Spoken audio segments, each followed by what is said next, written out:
Hello, you're watching World Talks on TVP World. My name is Sascha Fahrbach. From reconciliation after the Cold War to joint efforts to strengthen Europe's security, Polish-German relations have undergone a remarkable transformation over the past 3.5 decades. And now, with a new bilateral defense agreement set to be signed on June 17th, Warsaw and Berlin are seeking to translate that political partnership into closer military cooperation at a critical moment for the continent. To discuss its implications, we're now joined by Maciej Kisilowski, Associate Professor, Central European University. Good to have you with us. Good morning. Hello. So if we can, just really briefly, condense for us 35 years of this relationship, this new relationship between Germany and Poland. Where are we now in terms of this, before we discuss this new treaty? Well, we are in a hopeful but still very difficult situation because half of the political scene, the entire right wing of the Polish political scene, has made a multi-decade effort. Much of the 35 years that you mentioned was also a period of a strategic, focused effort of the Polish right to destroy Polish-German relations. And actually, quite paradoxically, as the right was accusing Germany of supposed neo-imperialism, with the claim that is laughable, especially when we are seeing the conduct of the Trump administration and how real imperialism can look like. The same radical right in Poland was insisting that Germany would massively rearm. So, of course, even on its own terms, the policy towards Germany of the right side of the Polish political scene made no sense. If you are worried that your neighbor is imperialist, you shouldn't pressure it to them to rearm. Yes, but that's where we are.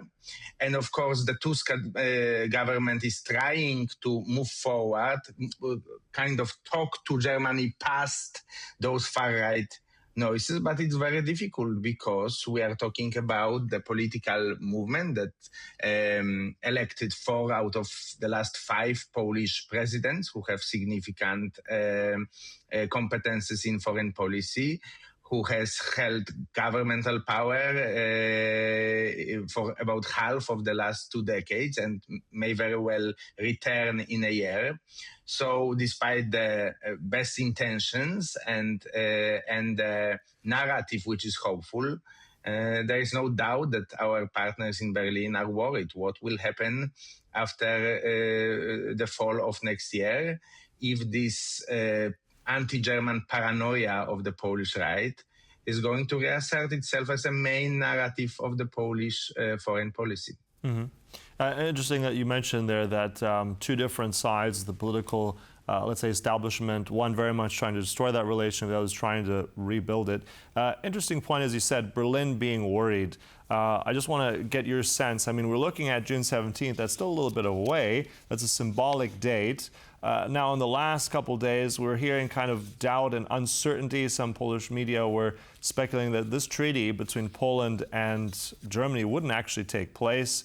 Now, we've spoken here at TVP World to the German ambassador to Poland, Mr. Miguel Berger, and he confirmed that actually that treaty is going ahead. So this is now going forward.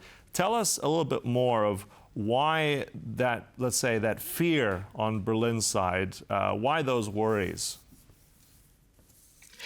Because truly, what the right side of the Polish political spectrum has decided decades ago is that because of the Polish history and the constant fear of our 2 neighbors, 2 big neighbors, Russia and Germany, certainly animates the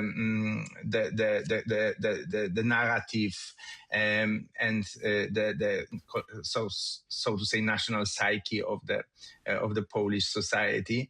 That the right made the decision to choose its focus on Germany, and it's not because Germany is this imperialist boogeyman that the Polish right wants to portray it as, it's precisely the opposite, because Germany is what the Polish right hates, which is a liberal, pluralistic, open society, liberal democracy, a very engaged cornerstone of the European Union. So for the right, it is much easier to attack liberal democratic Germany than to go into details of attacking the other neighbor who is truly imperialist, which is authoritarian Putin's Russia.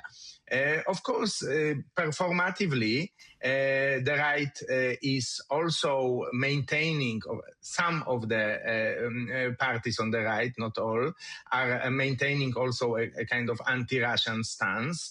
But their energy has always been on destroying the Western relation, partly to cover the fact that ideologically, Putin's Russia is much closer to the vision of state and society that radical right in Poland would like in Poland than liberal European Germany.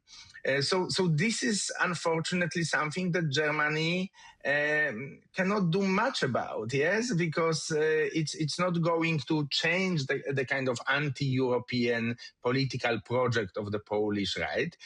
We hope it's not going to change its own European liberal democratic identity. And those two together mean there is a political clash, which will continue, and no amount of ink and no solemn treaty is going to change this political dynamic. The only thing that can change this political dynamic is if Polish voters change their sentiments and will cease to be split half and half into these completely opposite visions of how Poland should look like in the future, with half really being strongly and fervently pro-European, liberal democratic, and half having this vision of a more kind of Eastern political model, more authoritarian, less pluralistic. That model will always be in clashing with today's Germany. Mm-hmm. I hope that Germany will never become a country that would embrace this model, kind of like America did with the Trump administration. That would be actually even more existentially worrisome for Poland. I mean, imagine if German chancellor like Donald Trump is saying, "I want Greenland." Yes, Secretary of State Marco Rubio said when asked if Greenland is part of Denmark, he said, "For now." Yes, at the Senate hearing recently. Imagine a future German government started using the same narrative. We are not ruling out options when it comes to Szczecin, Wrocław, or Gdańsk. Yes, this would create a panic, and this is in today's world apparently possible, even in the one of the oldest democracies in the world. Yes, so beware of what you hope for. Sometimes false accusations of imperialism can become a self-fulfilling prophecy. Mm-hmm. But let's stay on the word you used there, hope. Let's hope for the future, and let's see what this actual agreement, this treaty, how it can benefit. We know that Germany is rearming. There's a massive defense boon. I mean, much of Europe is doing the same. Poland also leading there. Let's look at this. Also, just worth mentioning really quickly, I mean, there are already several agreements, security agreements that have been signed. They're in the process. I mean, Poland has done that with the UK, I think elevated that relationship on a very high level. We've also had that with France now in Poland. Now there may be also something with Italy down the line. So let's talk about between Germany and Poland. What kind of, how would the industry benefit if we're looking at Germany and Poland? I'm just reminded also of those EU defense loans that have recently been approved. Where's the potential quickly between what Germany and Poland can gain from each other if this defense agreement does go forward? Well, Poland needs alternative protections and alternative bilateral alliances because NATO is shaky. And nobody is going to say it, and rightly so. Politicians should not say things like that. But an invited expert academic can say this. Yes? NATO is shaky because Donald Trump doesn't believe in liberal democracy and thereby doesn't want to protect liberal democratic Europe. So Poland is very smartly creating a net of backup alliances, bilateral alliances, with countries which there is a hope. Of course, in case of France and the UK, we don't know because it's another next election problem where anti-European forces can prevail in those countries, and then those alliances may be as shaky as NATO is. But Germany, despite its domestic problems, the constitutional system looks relatively stable. Regardless of AfD's strong presence, but it's still a decidedly minority presence, and also Germany has a real interest in defending Polish sovereignty, because under the borders which were agreed 36 years ago, if Russia were to take Poland, it would be 70 kilometers from Berlin. Mm-hmm. Right. Well, in terms of that being a scenario, I mean, this is why we have these strong alliances. We still have NATO, but also, as you said, these interesting new security dynamics which Europe needs. And we'll talk about more as that develops. Thank you so much, Maciej Kisilowski, there, Associate Professor, Central European University. Thanks for joining us. Thank you. And thank you for watching. That concludes World Talks, but stay right here for more on TVP World. Goodbye.